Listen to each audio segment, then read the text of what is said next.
Assalamualaikum warahmatullahi wabarakatuh.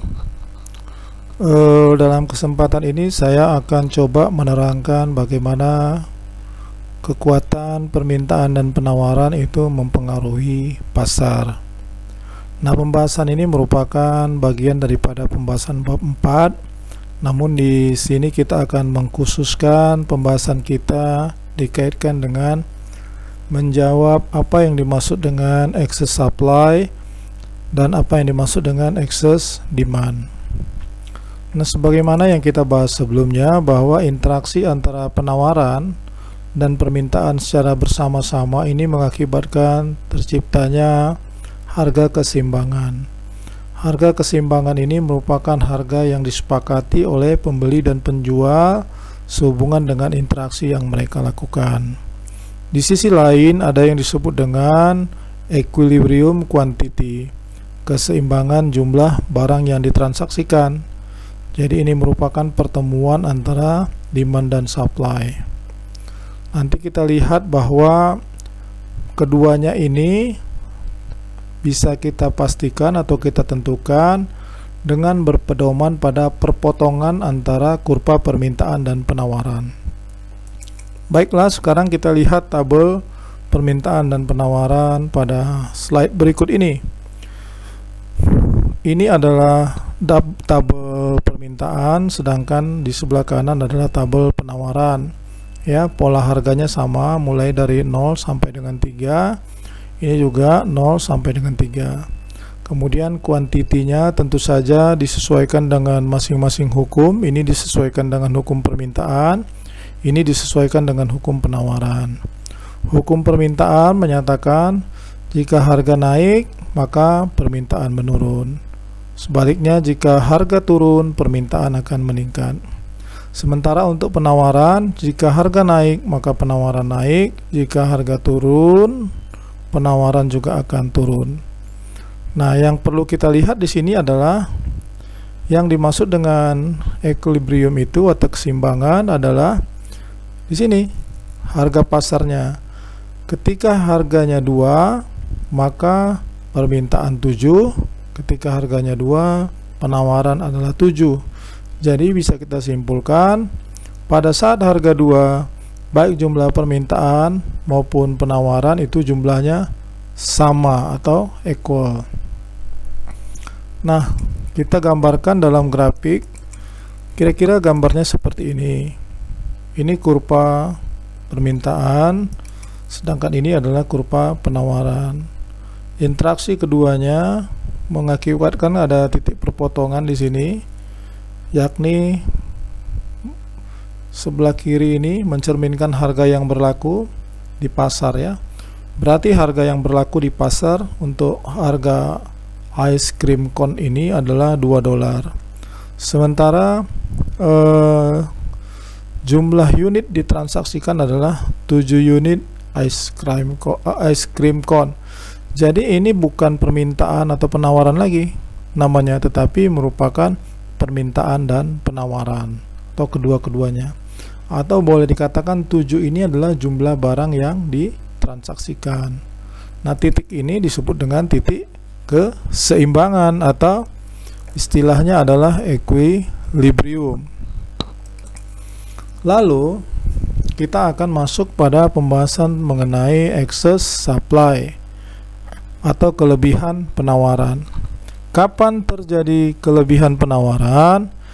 Kelebihan penawaran terjadi ketika harga ditetapkan di atas harga yang berlaku di pasar. Sekarang saya tanya, harga yang berlaku di pasar berapa? Ya, harga yang berlaku di pasar adalah $2. Karena pada saat $2, jumlah barang yang diminta maupun ditawarkan adalah 7 unit. Lalu ketika harga dinaikkan di atas harga pasar, misalnya harga naik menjadi 2,5, maka garis putus-putusnya bisa Anda perhatikan, dia berpotongan di sini dengan kurva permintaan dan berpotongan di sini dengan kurva penawaran. Tinggal kita menarik garis ke bawah. Nah, ini artinya ketika harga naik dari 2 menjadi 2,5, jumlah permintaan turun menjadi 4. tadinya permintaan berapa? Tadinya 7 ya, di keseimbangan. Tapi karena harganya naik, konsumen jadi enggan membeli. Konsumen hanya mau membeli 4 unit. Bagaimana dengan penawaran? Kita teruskan ini garisnya ke sini ya. Nah, jadi kita bisa melihat ternyata akibat kenaikan harga tersebut, jumlah barang yang ditawarkan di pasar semakin banyak, menjadi 10 unit sekarang, padahal tadinya 7. Konsumen ngambek, nggak mau beli gara-gara harga naik, pedagang malah semangat jual menjadi 10 unit. Nah, inilah yang disebut dengan excess supply. Ini besarnya kelebihan penawaran, 10 dikurang 4 atau sekitar 6 unit. Istilah lain daripada excess supply adalah surplus ya. Jadi di pasar itu ada surplus barang-barang yang belum laku sekitar 6 unit ya, 6 unit. Ya, bisa dipahami ya sampai di situ ya. Nanti kalau belum paham diulang lagi videonya. Kemudian apa yang kita simpulkan dari surplus ini ya? Surplus ini adalah, atau excess supply ini adalah terjadi ketika harga dibuat di atas harga keseimbangan, sehingga jumlah barang yang ditawarkan melebihi daripada jumlah barang yang diminta. Oleh karenanya terjadi excess supply ataupun surplus. Nah, begitu. Di sisi lain ada yang namanya excess demand. Excess demand ini ceritanya adalah kebalikan dari cerita yang terjadi di excess supply. Harga pasar adalah $2 tadinya ya, ini keseimbangannya. Nah, excess demand ini terjadi ketika harga ditetapkan lebih rendah dari harga yang berlaku di pasar. Di sini misalnya harganya kita buat menjadi 1,5. Kita tarik garisnya kemari. Nah, jadi dia berpotongan di sini dengan kurva penawaran dan berpotongan di sini dengan kurva permintaan.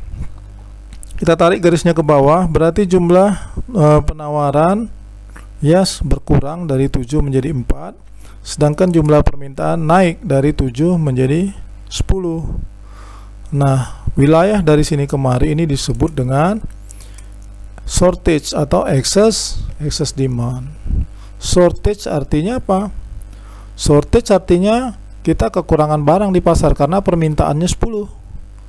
Sementara pedagang hanya bersedia menjual sebanyak 4 unit saja, tapi permintaan 10, jadi terjadi shortage, kekurangan barang di pasar. Nah, ini penjelasan daripada shortage tadi ya, bahwa shortage terjadi ketika permintaan melebihi daripada penawaran. Nah, kira-kira demikian yang bisa saya jelaskan tentang excess supply dan excess demand. Sampai ketemu di penjelasan berikutnya.